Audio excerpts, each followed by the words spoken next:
Doctor वर्दा और रिदा की दोस्ती काबिल रश्क थी। बचपन से एक साथ पली बड़ी थीं और अब अपनी प्रोफेशनल जिंदगी में मसरूफ थीं। मसरूफियत के बावजूद वो दोनों अब भी वक्त निकाल कर मिलती और दिल की बातें किया करती थीं। फिर यूं हुआ कि नदीम नामी शख्स उन दोनों की जिंदगी में दाखिल हो गया और कहानी जरा पेचीदा हो गई। मैं हूं पारस मसरूर और आप देख रहे हैं कोई देखे न देखे शब्बीर तो देखेगा। शब्बीर ने देखा कि एक अस्पताल में एक बहुत मॉडर्न सी औरत सीधे अस्पताल के इस्तकबालिया पर पहुंच गई। अस्सलाम वालेकुम। डॉक्टर वर्दा फ्री है? हाँ, आप वेट करें, मुझे चेक करें। हाँ, मुझे मालूम करके बताएं। डॉक्टर वर्दा फ्री हैं? जी ठीक। हाँ, आप उनके चैम्बर में चलिए, doctor Varda free. Thank you. जी। लॉबी से गुजरती हुई डॉक्टर वर्दा के चैम्बर पर पहुंच गई। बेतकल्लुफी से दरवाजा खोला और अंदर दाखिल हो गई। अस्सलाम वालेकुम। Walaikum assalam. What a pleasant surprise. Please come inside and have a seat. Thank you. किधर गायब हो भाई? दोस्तों के लिए टाइम नहीं है तुम्हारे पास? यार इतना कॉम्प्लिकेटेड केस था आज कि बस मत पूछो। थैंक गॉड डिलीवरी हो गई है।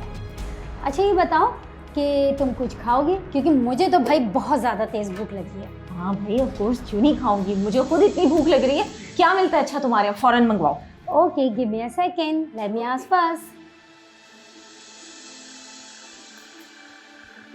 हेलो, ये सुहेल, आज कैंटीन में क्या बना है? Okay okay, that's nice.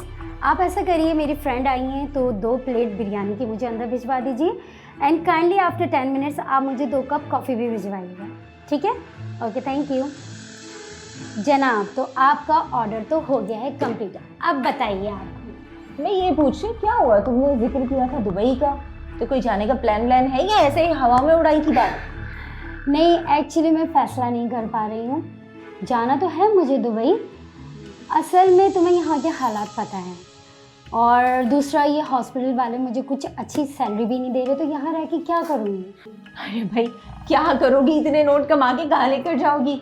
और वैसे भी तुम्हारे वो क्यों नहीं आ रहे पाकिस्तान? उनको बुलाओ ना यहाँ पर। यार उनको नहीं बुला सकते, तुम्हें तो पता है कि उन्होंने असाइलम लिया हुआ है, तो उनका आना यहाँ पर सही नहीं है, और वैसे भी वो यहाँ आकर क्या करेंगे? तो फिर क्या तुम श्योर हो कि तुम्हें दुबई में एक अच्छी जॉब मिल जाएगी? मिल क्या जाएगी जनाब, यही तो गुड न्यूज़ है कि already I have a very great opportunity. They are giving me a very handsome salary package too. जबरदस्त। तो फिर तुम यहाँ क्या कर रही हो? जाओ भाई, दुबई जाओ, ऐश करो। यार एक्चुअली देर इस बात की है कि एक छोटी सी उलझन है। क्या? कैसी उलझन? सोच रही थी कि बताऊँ या नहीं बताऊँ। चलो बता ही देती हूँ।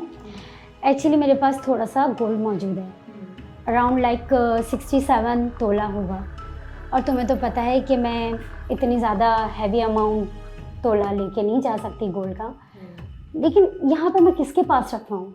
क्या मतलब किसके पास? बैंक लॉकर में रखोगी और कहाँ रखोगी? वरना अगर तुम्हें मुझ पर ट्रस्ट है तो ऐसा करो, मेरे पास रखवा दो, जब तुम दुबई से वापस आओगी मुझसे ले लेना। Wow, that's a very great idea. तुमने तो मेरा मसला चुटकियों में हल कर दिया। थैंक यू सो मच यार। लेकिन ये थोड़ी ना राजदारी की बात है, तो मैं चाहती हूँ कि तुम अपने शौहर से पूछ लो, उनको तो कुछ एतराज़ नहीं होगा। उनको क्या एतराज़ होगा और उनसे पूछने की क्या ज़रूरत होगी? लेकिन बात सही है तुम्हारी, करोड़ों की मालियत का जेवर है तुम्हारा। बिल्कुल। मैं ऐसा करती हूँ, घर जाके उनसे कंफर्म करूँगी, फिर तुम्हें रात में बताती हूँ। चलो ठीक है, मैं तुम्हारा इंतजार करूंगी रात तक कि तुम मुझे कंफर्म जरूर कर देना, ठीक है? ओके डन, तो डील लॉक करो। डॉक्टर वर्दा की सहेली रिदा तामीरात के बिजनेस से वाबस्ता थी और एक बहुत एतमाद के ठेकेदार नदीम को अपने साथ कारोबार में शामिल किया हुआ था। रिदा ने जब अपने शौहर को बताया कि उसकी दोस्त भारी मालियत का सोना उसके पास रखवाना चाहती है, तो शौहर ने लिखत पढ़त पर जोर दिया और इसके बगैर सोना बतौर अमानत रखने से इनकार कर दिया। डॉक्टर वर्दा एक कॉफी शॉप में थी। उसने अपनी सहेली रिदा को कॉल की। हेलो हेलो, अस्सलाम वालेकुम। यार तुम इंतहाई फजूल लड़की हो, मैं कब से वेट कर रही हूँ, तुमने मुझे अभी तक ये कुछ भी नहीं बताया। ये बताओ, तुमने अपने हस्बैंड से बात की? हाँ बाबा, पूछ लिया मैंने, बताती हूँ तुम्हें। किधर हो तुम? यार मैं तुम्हारे घर के नियर जो कैफेटेरिया है गार्डन में, बस वहीं पे बैठी हुई कॉफ़ी पी रही हूँ। तुम भी ऐसा करो कि आ जाओ। अच्छा चलो, आ जाती हूँ। अच्छा ये बताओ कितनी देर में आ रही हो? ज्यादा नहीं, मुझे बस 10 मिनट लगेंगे, मैं कपड़े चेंज करके अभी आई। Okay dear, come fast. चलो ओके ओके, वेट करो, मैं अभी आई। ठीक है, अल्लाह हाफिज़। उधर शब्बीर ने देखा कि रिदा अपने ठेकेदार नदीम के साथ कॉफी शॉप में दाखिल हुई। हेलो। अस्सलाम वालेकुम। अस्सलाम वालेकुम, क्या कैसी हाल है? हो? अल्हम्दुलिल्लाह, कैसी हो? ठीक ठाक, बैठिए, आइए प्लीज। कॉफी मंगवा ली तुमने? हाँ जी, आपके लिए मैंने कॉफ़ी मंगवा ली है, लेकिन जबरदस्त। मैंने एक ही कॉफ़ी मंगवाई है। वैसे ये जनाब कौन है? क्या इनके लिए भी कॉफ़ी मंगवानी है? ये जनाब है मिस्टर नदीम, कंस्ट्रक्शन का सारा काम यही संभालते हैं। हम दोनों बहुत अच्छे दोस्त भी हैं। ओके। और नदीम, ये है मेरी बेस्ट फ्रेंड, बचपन की बहुत अच्छी दोस्त doctor Varda. Hi doctor. Hello. वैसे हम दोनों बहुत ज़्यादा फ्रैंक हैं, तो आप हमारी बातों को माइंड नहीं करिएगा और बिल्कुल महसूस नहीं करिएगा। मैडम, माइंड करने के लिए इंसान के पास माइंड, दिल, दिमाग, इन सब का होना बहुत जरूरी है। इन जनाब के पास ऐसा कुछ नहीं है। सही कह रही है मैडम, क्योंकि हमारा सारा दिमाग तो ये कहा जाती है। ये बात तो आपने 100% सही कही। हम दोनों बचपन के दोस्त हैं और मेरा जितना इन्होंने हशर किया मैं आपको क्या बताऊं। ऐसी कोई बात नहीं है। और हाँ मैडम, ऐसा ना हो जो बात करने में आई हूँ वो बात ही हाँ, भूल जाऊं। वो तो नदीम साहब, एक रिक्वेस्ट है आपसे। हम दोनों फ्रेंड्स ने तो अपनी एक पर्सनल बात शेयर करनी है आपस में, तो आप अपने कानों में उंगलियां दे दें और हमारी बातें ना सुनिएगा। नहीं बाबा, आप लोग अपनी बातें कीजिए, मैं तब तक जरा सेटअप देख के आ जाता हूँ। नदीम बहाने से उठकर चला गया। हाँ तो अच्छा मुझे ये बताओ, तुमने अपने हस्बैंड से बात की? हाँ मेरी बात हुई थी उनसे, मगर मेरे हस्बैंड का कहना है कि सारे मामला दिक्कत पड़त में हो, ऐसे कुछ ना हो। हाँ तो लिख दूंगी, इसमें क्या मसला है, बताओ क्या लिखना है? कुछ खास नहीं, बस यही लिखना होगा कि तुम्हारा जो गोल्ड है वो तुम बतौर अमानत मेरे पास रख रही हो, जिसकी मालियत 7 से 8 करोड़ रुपए है, और इस तरह की डिटेल्स। और कुछ खास नहीं लिखना है। चलो बस ठीक है, सब। ये तो डन। पेपर कहाँ है? पेपर दो। अरे ऐसे थोड़ी लिखना होगा, स्टाम्प पेपर पे लिख के देना होगा। कल ले आऊंगी, लिख के दे देना। चलो ये तो गुड हो गया। हाँ, और हाँ रिदा मैडम, हाँ। अब आप घर जाएं और दुबई जाने का प्लान करें। अरे वाह, ये तो गुड हो गया। लो कॉफी भी आ गई है। अरे हाँ। कहाँ है वो तुम्हारे, वो नजर नहीं आ रहे? एक्सक्यूज मी, ऐसी कोई बात नहीं है जो तुम समझ रही हो। हम सिर्फ अच्छे दोस्त हैं और बिजनेस पार्टनर्स हैं, बाकी कुछ ऐसा वैसा नहीं है। ओके। अरे किधर गई तुम नदीम? लगता है बहुत ही बिजी थे फोन पे। बहुत ज्यादा। सॉरी, एक कॉल आ गई थी तो उसमें। No issue, no issue. Doctor Varda ने स्टाम्प पेपर पर लिखकर दे दिया था और खुद मुलाजमत के सिलसिले में दुबई जाते हुए भारी मालियत का सोना अपनी बाएतमाद सहेली के हवाले कर दिया था। जाते जाते अपनी सहेली के शौहर से मुबैना तौर पर 50 लाख रुपए बतौर कर्ज भी लिया था। शब्बीर ने देखा कि रिदा और उसका शौहर किसी गहरी सोच में थे।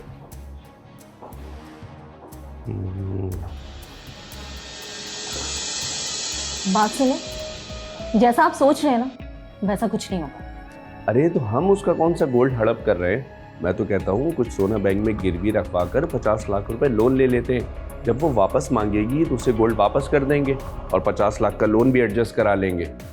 मुझे समझ नहीं आ रहा इसे क्या करना चाहिए। अरे वो कौन सा अभी वापस आ रही है, जब 1-2 साल बाद वापस आएगी तो उसे वापस कर देंगे। और अगर उसको पता चल गया तो? आखिर को मेरी बचपन की दोस्त है वो, हमारी दोस्ती भी तो खराब हो जाएगी। अरे कुछ खराब नहीं होगा, अभी मैं जो कर रहा हूँ मुझे करने दो। अच्छा यार, फिलहाल मैं एक पार्टी में जा रही हूँ, नदीम मुझे ड्रॉप कर देगा, बस आने वाला होगा। अरे नदीम आ गया, नीचे खड़ा है, मैं जा रही हूँ, अपना ख्याल ओके डियर, रखना। Okay bye. अल्लाह हाफिज। ओके अल्लाह ये हाफिज। संभाल देना। ओके। यहाँ लेते हैं एक छोटा सा ब्रेक, कहीं जाइएगा नहीं, हमारे साथ रहिएगा, क्योंकि कोई देखे न देखे शब्बीर तो देखेगा।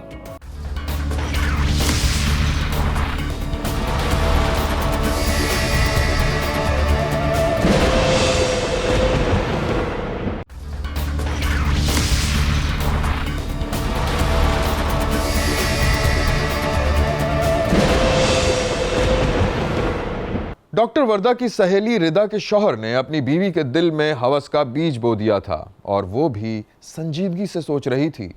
शब्बीर ने देखा कि नदीम और रिदा कॉफी शॉप में बैठे हुए थे और रिदा कुछ उलझी उलझी सी दिखाई दे रही थी। क्या हुआ डियर, कुछ परेशान हो?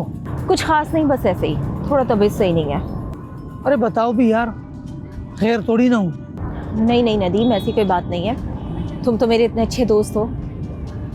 असल में नदीम, अगर मैं तुमसे कुछ शेयर करूं तो प्लीज़ तुम इस बात को मुझे और अपने तक महदूद रखना, किसी थर्ड पर्सन को ना बताना।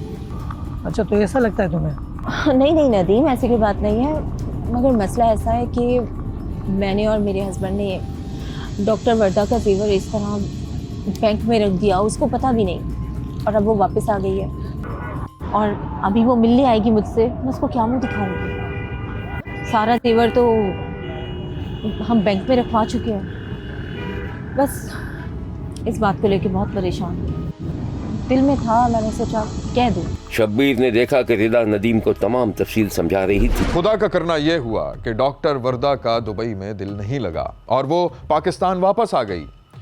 उसका इरादा था कि वो अपना छोटा मोटा अस्पताल खोल लेगी, क्योंकि सोने की सूरत में उसके पास खती रकम थी। शब्बीर ने देखा कि रिदा के पास उसके शौहर की कॉल आई हुई। हाँ रिदा, काम हो गया है, मैंने सोना बैंक में जमा करवा दिया है और मेरा 50 लाख का लोन भी अप्रूव हो गया है। अरे वाह, ये तो बड़ी अच्छी खबर सुनाई आपने, जबरदस्त हो गया ये तो। यार एक मिनट होल्ड करिएगा, बीच में ना वर्दा की कॉल आ रही है। वर्दा की कॉल आ रही है?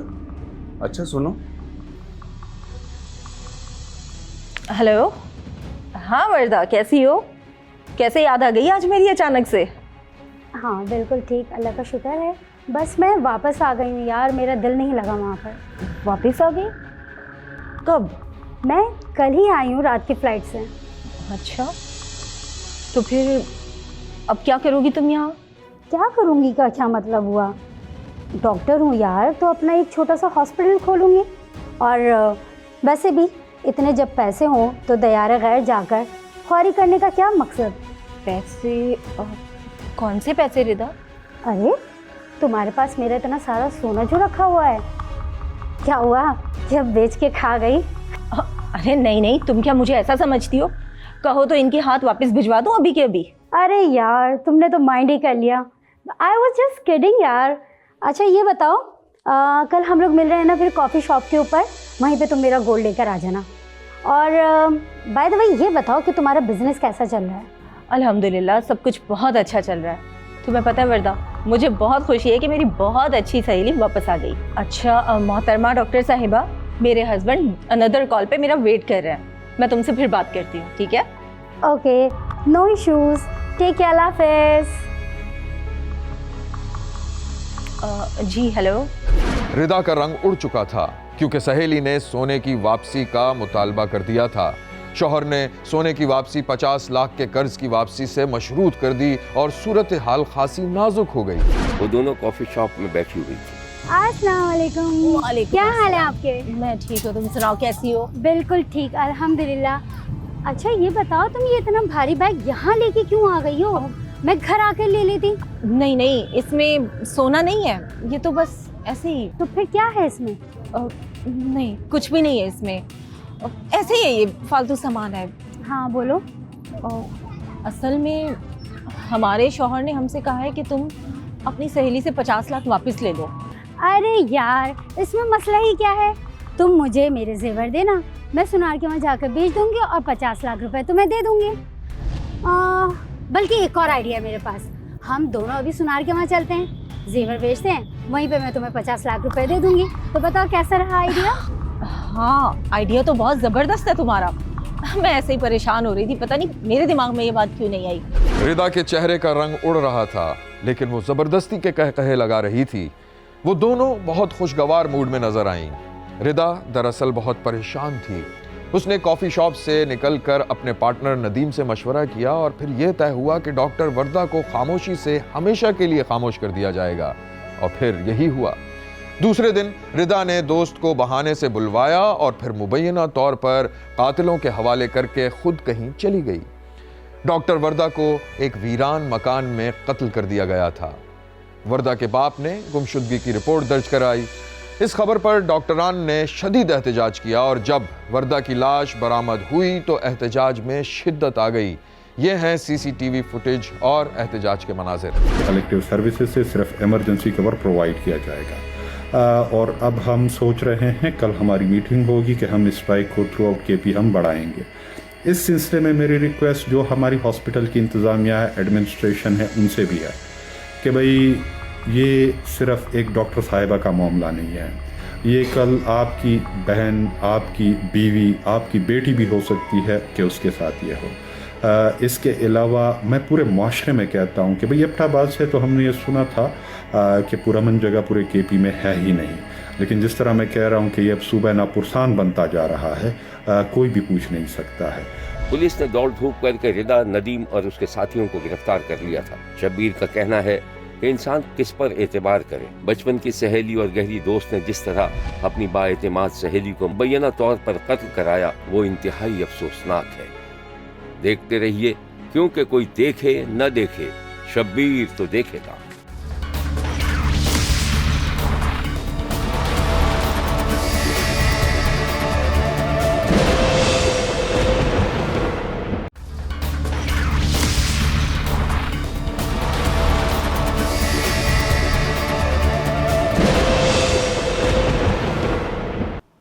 मकान इंसान की बुनियादी ज़रूरतों में शामिल है।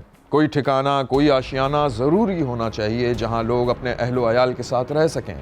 बदकिस्मती से मकान बनाना हर आदमी के बस की बात नहीं है। इसके लिए कसीर सरमाए की ज़रूरत होती है, इसलिए लोगों को मजबूरन किराए के मकान में रहना पड़ता है। ऐसा ही एक शादीशुदा जोड़ा अदनान और किश्वर औरंगी टाउन में अपने 3 बच्चों के साथ किराए के मकान में रहते थे और हर वक्त मकान का किराया अदा करने से कासिर रहते थे। मैं हूं पारस मसरूर और आप देख रहे हैं कोई देखे न देखे, शब्बीर तो देखेगा। शब्बीर ने देखा कि अदनान थका हारा घर लौटा तो घर के छोटे से कमरे में बच्चे खेल रहे थे। किश्वर, किश्वर, ये क्या घर का हाल बनाया हुआ है? कुछ सफाई सुथराई भी कर लिया करो। अरे भाई, पूरा दिन निकल जाता है घर की सफाई सुथराई में। ये बच्चे कोई चीज ठिकाने पे रहने देते हैं? दो इधर, चलो उठो, निकलो बाहर। नजर नहीं आ रहा कि बाप आया है? चलो जाओ कमरे से बाहर जाके खेलो। पकड़ो ये भी लेके जाओ। माँ के डांटने पर बच्चे बाहर चले गए। अदनान की बीवी ने चीजें समेटी और शौहर के लेटने की जगह बना दी। अच्छा, खाना ला के दूं? हाँ दे दो, लेकिन आटा तो घर में नहीं था। हाँ, दुकान से उधार ले आई थी। क्या करती, कुछ था ही नहीं घर में। अच्छा, कुछ पैसे हैं? हाँ, ये हफ्ते भर की मजदूरी मिली है, ये रख लो और दुकानदार को भी दे देना। 5,000 है ये तो सिर्फ, इसमें क्या होगा? 3,000 तो दुकानदार को चले जाएंगे, बचेगा क्या पीछे? अरे काम चला लो ना, बाकी और पैसे आ जाएंगे। 2 चक्कर लगा चुकी है मालिक मकान की बीवी किराए के लिए। तो तुम कह देती ना कि अभी हालात ख़राब हैं, दे देंगे। क्या हो गया अदनान? 3 महीने का किराया 24,000 चढ़ चुका है और मैं बात नहीं करूंगी, उससे खुद करो बात। अच्छा, मैं खुद उससे बात कर लूँगा। 10,000 कल सेठ से एडवांस लूँगा। 10,000? उससे क्या होगा? 3 महीने का किराया चढ़ चुका है और वैसे भी ना मालिक मकान की बीवी मकान खाली कराने की धमकी देके जा चुकी है। अरे उसका बाप भी खाली नहीं करवा सकता। 1 महीने का किराया उसके मुंह पे मारना, खुद ही चुप हो जाएगी। अभी खाना दो मुझे यार। लाती हूँ। किश्वर और अदनान ने 8 बरस पहले शादी की थी। घर वाले राजी नहीं थे। तब मुबैना तौर पर किश्वर ने घर वालों से छुप कर शादी कर ली थी। शादी से पहले अदनान ने किश्वर को यकीन दिलाया था कि उसके पास ज़मीन का एक टुकड़ा था जिस पर वो मकान बनाएगा, लेकिन ये सारे वादे पूरे न हो सके और वो इंतहाई गुर्बत में ज़िंदगी गुजारते रहे, जिसमें मियाँ बीवी के ताल्लुकात में भी खासी तलखी रही और अब उन्हें लग रहा था कि अगर मकान का 3 महीने का किराया अदा न किया तो उन्हें सड़क पर रहना पड़ेगा। शब्बीर ने देखा कि अदनान मजदूरी कर रहा था कि उसकी बीवी का फोन आ गया। हाँ किश्वर, क्या हुआ? दरवाजे पर वो डायन आई हुई है किराया मांगने। शोर कर करके दरवाजा पीट के पूरा मोहल्ला जमा कर लिया है। मुझे नहीं पता, फौरी तुम घर आओ बस। अरे यार, मैं इस वक्त ड्यूटी पर हूँ। अच्छा तुम मेरी बात सुनो, घबराओ मत। तुम उसे कह दो ना कि मिल जाएंगे बहुत जल्द। जहन्नुम में जाओ तुम।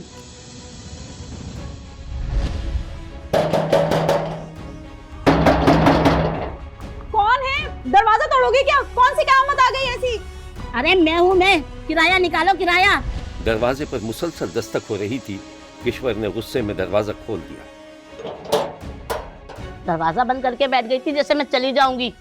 तो ये कौन सा तरीका है कि पूरा मोहल्ला जमा कर लिया? कहा तो था 1 हफ्ते बाद आना, मार दूंगी तुम्हारे मुंह पे किराया।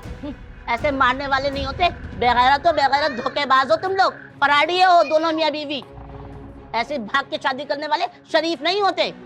अरे ओ, मुझसे ना ज्यादा फजूल की बकवास नहीं करना, समझ आई? और क्या क्या बेगैरती कर ली हम लोगों ने? किश्वर के सब्र का पैमाना लबरेज हो गया और उसने मालिका को बाहर धक्का देकर दरवाजा बंद कर दिया। चल निकल, बहुत हो गया तेरा, चल निकल। और अगर अब दोबारा ये अल्फाज अपनी जुबान पे भी लाए ना तो यही दफन कर दूंगी तुझे। चल निकल निकल यहाँ से। तुझे इस गुंडागर्दी का जरूर मजा चखाऊंगी। मोहल्ले वालों गवाह है ना, इसने कत्ल की धमकी दी है मुझे। अरे अरे बाजी आप परेशान नहीं हो, वो शाम को अदनान आएगा ना उससे बात कर लेंगे। बल्कि आप ऐसा करें कि अपने शौहर को भेज दीजिएगा, वो बात कर लेंगे। हाँ, मुझे मेरा मकान आप लोग खाली करवा के दे। हाँ, मुझे नहीं पता बता। आप जाएं। मालिका बड़बड़ाती हुई चली गई, जिसके बाद महल्ले के एक शख्स ने आहिस्ता से दरवाजे पर दस्तक दी।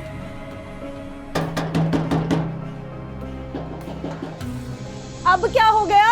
अरे भाभी मैं हूँ, खोलें। भाभी ये क्या मामला, क्या खैरियत तो है? अरे भाई वो हालात हमारे कुछ ठीक नहीं चल रहे हैं। अदनान को पैसे ही टाइम पर नहीं मिलते, घर का निज़ाम बहुत ही गड़बड़ हो गया है। हमारे पास तो खाने के भी लाले पड़े हैं, इसे पैसे कहाँ से देंगे? अरे तो इनका किराया कितना है? अब तो 3 महीने का किराया चढ़ गया है 24,000 रुपये। अरे तो मुझे बता देती, मैं दे देता, आखिर मैं भी महल्ले वाला हूँ। सच? अरे भाई तुम्हारा बहुत बहुत शुक्रिया, लेकिन मैं वो पैसे फौरी वापस नहीं कर सकूंगी। अरे तो मांग कौन रहा है आपसे? जब हो जब दे दीजिएगा, बस एक कप चाय तो मिल जाएगी। अरे हाँ, ये भी कोई कहने की बात है। आप आए, अंदर आए, मैं भी बनाती हूँ। चले ठीक है, मैं पैसे लेके आता हूँ। जी। अनवर अपने घर में था। वो जल्द ही रकम लेकर सीधा किश्वर के घर में आ गया। जहां वो चाय बना रही थी, वो खामोशी से उसके पीछे खड़ा हो। ये लो भाई। अरे भाई तुम आ गए, मैं तो डर ही गई थी। वैसे भाई तुम्हारा बहुत बहुत शुक्रिया, तुम बहुत अच्छे आदमी हो। इतने बुरे वक्तों में हमारे काम जो आए। अरे भाई एक दूसरे के काम आना चाहिए। वैसे अगर मुझे किसी चीज़ की ज़रूरत पड़ी तो तुम क्या मना करोगे? अरे हाँ, क्यों नहीं, लेकिन भाई मेरे पास है ही क्या, मैं क्या ही किसी की मदद कर सकूंगी।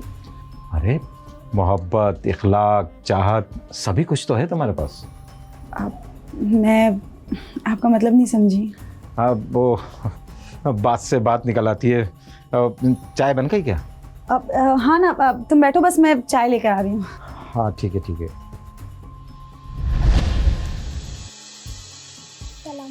वालेकुम अस्सलाम। और कैसे हो बेटा? ठीक हो? सब ठीक ठाक है? पढ़ाई वढ़ाई हो रही है? जी हाँ। गुड। किश्वर ने अनवर को चाय दी और अनवर ने जाते जाते किश्वर के बच्चों के हाथ पर कुछ पैसे रख दिए। भाई माशाल्लाह बहुत प्यारे बच्चे हैं। और शरारती भी बहुत हैं। हाँ, ये तो शक्ल से ही लग रहा है। ये लो बेटा। टॉफी खाओ। अरे भाई ये क्या कर रहे हो? वैसे तुमने इतना बड़ा एहसान किया है, उस हिसाब से हमारी जान छुड़ा के, और अब ये नहीं बेटा वापस करो। अरे नहीं, अरे बच्चे हैं भाई, क्या हो गया? जाओ बेटा जाओ, शाबाश, जाओ जाके टॉफी लो। क्या जरूरत थी इसकी? अरे तो क्या हो गया, बच्चे हैं। वैसे एक बात कहूँ भाभी, बुरा तो नहीं मानोगी? अरे नहीं ना, बोलो। ये अदनान को मत बताइएगा कि पैसों का इंतज़ाम हो गया है, वरना वो घर बैठ जाएगा और कामकाज बिल्कुल छोड़ देगा। हाँ ये तो है। यहाँ लेते हैं एक छोटा सा ब्रेक। कहीं जाइएगा नहीं, हमारे साथ रहिएगा, क्योंकि कोई देखे न देखे शब्बीर तो देखेगा।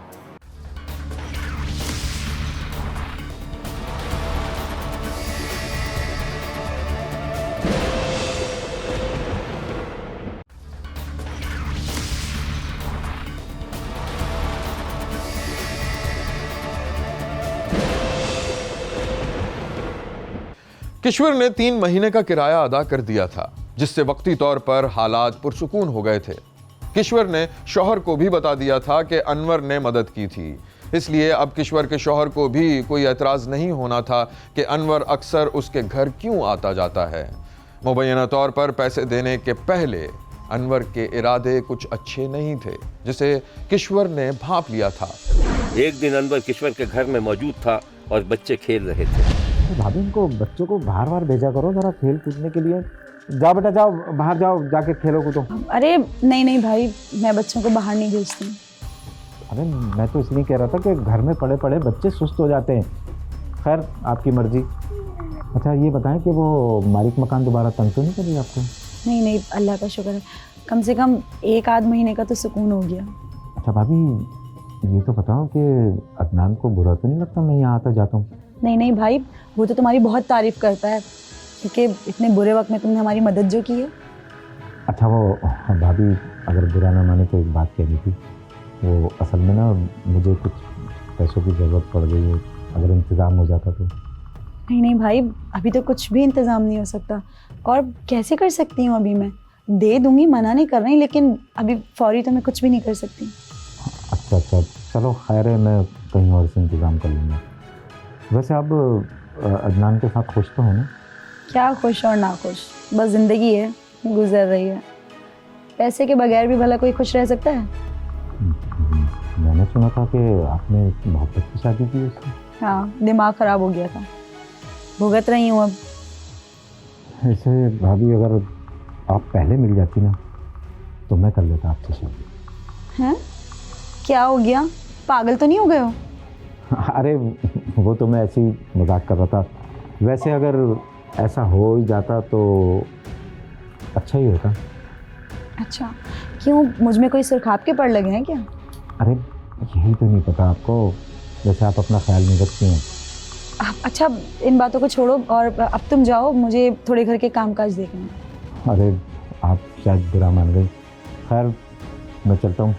वो वैसे भाभी देख लीजिएगा, अगर पैसों का इंतज़ाम हो जाए तो ज़्यादा अच्छा है। मैं देख लेती हूँ। अनवर को एहसास हो गया था कि उसने मुबैना तौर पर जिस लालच में किश्वर की मदद की थी उसके मकासद पूरे नहीं हो सकेंगे, इसलिए अब वो किश्वर से खिंच गया और उसने अपने पैसे की वापसी के लिए दबाव डालना भी शुरू कर दिया और दूसरी तरफ मालकन को भी उकसाना शुरू कर दिया।